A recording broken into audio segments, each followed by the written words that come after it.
Number one, I never, ever, ever send something out unless I'm actually done with it.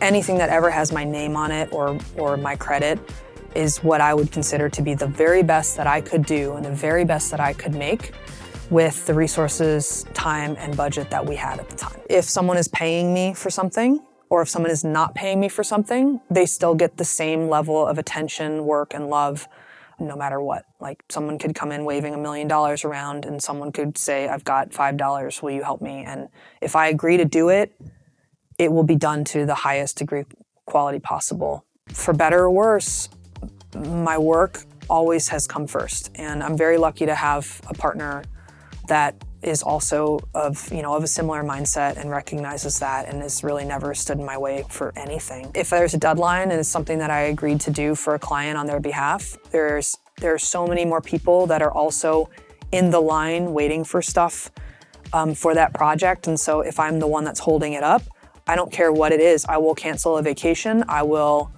be late to the anniversary dinner, but if I say I'm going to do something for a client, it has to be done at a specific time.